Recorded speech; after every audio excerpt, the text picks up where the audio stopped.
let's move on. Now, the only way we can understand the foreign policy of U.S. President Barack Obama is by fully appreciating the strategies of Bill Clinton. That is the verdict of a new book assessing the legacy of the former American leader. The book's publication comes at a crucial moment for the Clinton empire, with Hillary expected to declare her intention to run for the Democratic Party presidential nomination within the next few months. Foreign policy experience will likely dominate her campaign. Joining us now is James Boyes, author of Clinton's Grand Strategy, U.S. Foreign Policy in a Post-Cold War World.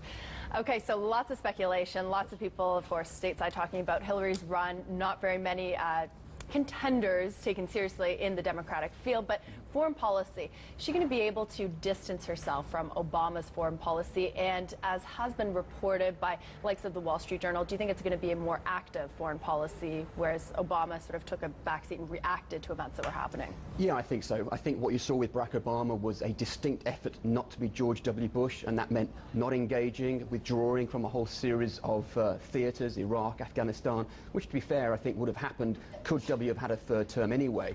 I think Hillary, much like her husband, has been far more inclined to have an activist approach to politics. I think Barack Obama has been much more conservative than a lot of his supporters would have had you believe. So I think if we look back at what Bill Clinton did as president, which is what I tried to do in the book, we can perhaps try to forecast where it is that policy might go in the future. But can she distance herself from Obama's policy, especially since she was Secretary of State? She was, but of course she will have had 4 years out from that office by the time she decides to run. I think what you've seen Hillary try to do is to already put markers down with regard to where she might go with regard to foreign policy and distance herself from Barack Obama, who I think it's fair to say after 6 years in office people will be experiencing a degree of Obama fatigue from. Charismatic, eloquent, but flawed. It could be Obama, it could be Clinton. It sums up their personalities. It's interesting, I read an earlier interview you gave elsewhere where you talked about if you could go back, the place you would have gone back to was that day in the Oval Office with Monica Lewinsky, and you'd have said, just don't do this. Think about your legacy. Think about your career. And that's the problem, isn't it? I mean, Clinton, an incredibly engaging politician, but ultimately a flawed character, and that's what's damaged the way we look back and think about his time in office. It is. I think if anybody thinks that Monica Lewinsky was the only girl in town, they're missing the trick, quite frankly. But that one moment, what was tragic about it to me was that all through his presidential odyssey, from the moment he announced from the presidency, in fact, even before that, people like Lee Atwater recognized that Bill Clinton was a potential threat to a Republican control of Congress, and of the White House, and were trying to destroy his credibility before he even announced. But that moment, and especially with the way that that story broke, very much gave the Republicans the ammunition they needed. So it was a great tragedy that he committed that a mission, effectively, of character, and gave his opponents exactly what they looked for, a chance to get him under oath on a grand jury. You don't seem to have too much time for President Obama, judging by what you said about the State of the Union address. And I quote, much of the speech felt like a retread, like a band that has released its greatest hits. You know, the best years are behind it, so too was it with Obama. He's received a lot of criticism about the way he's managed the Russian crisis, the ISIL issue in the Middle East, and so on and so forth. Would Clinton have done it any better?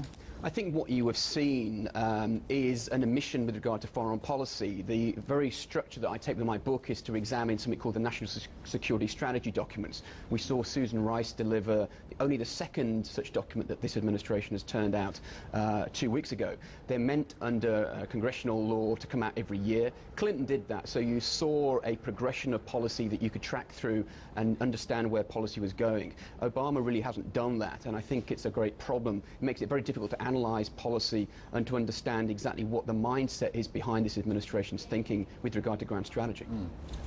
What do you think about Asia and China in particular? You know, when Obama came to power, we heard all this talk about, you know, a pivot towards Asia, and you know, so much in politics, it's events which have overtaken him, and he's had to look elsewhere. What do you think, if it is another Clinton White House, what does that mean for US-Sino relations? What does it mean for the Pacific Rim? That's a great question, and what is interesting is comparing what Obama has done with what Clinton did, because when Bill Clinton first became president, he tried to do something very similar. He didn't come to Europe in the first year of his presidency. When he did, he went to NATO, and he talked about moving towards a Pacific focus.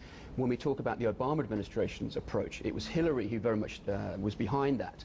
When she steps down and John Kerry becomes Secretary of State, he's much more of an Anglophile and focuses upon Europe. So I think with Hillary, you'll see a move back to an attempt to engage with Asia and with China in particular. But it's possible that her administration, like her husband's and Obama's, could very much come unstuck in that region, and she will eventually resort to a first principles approach, which is ultimately America's chief allies are here in Europe.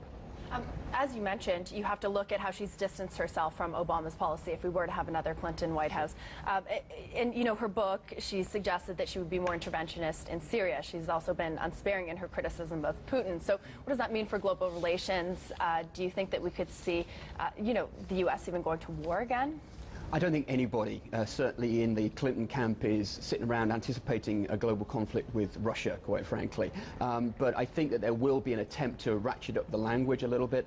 I think that it's very easy to see how it is that the United States can continue to use economic policy as her husband did with regard to Russia. It's quite clear, I think, that when we look at what Putin is up to, all too often we fail to understand the fact that there are serious domestic pressures that are driving his rather adventurous foreign policy. This idea of trying to distance foreign from domestic policy is a real glitch, I think, in any analysis. And so we need to understand how Putin can be squeezed at home in an attempt to try and restrict his foreign policy initiatives. What do you think the odds are of Clinton winning?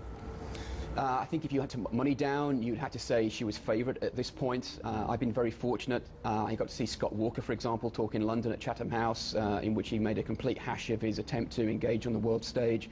Similarly with Marco Rubio quite recently. So a lot of the major GOP players really are quite underachieving, I think, on the world stage. And when you put them up against Hillary, there really is only one show in town at this point. All right, Squawk Box Europe at cnbc.com, our email address. You want to get in touch. Dr. James Boyes is author of Clinton's Grand Strategy, U.S. Foreign Policy in a Post-Cold War World. That's what the book looks like. Go out and buy it if you'd like to support him. Thanks very much for being with us this morning.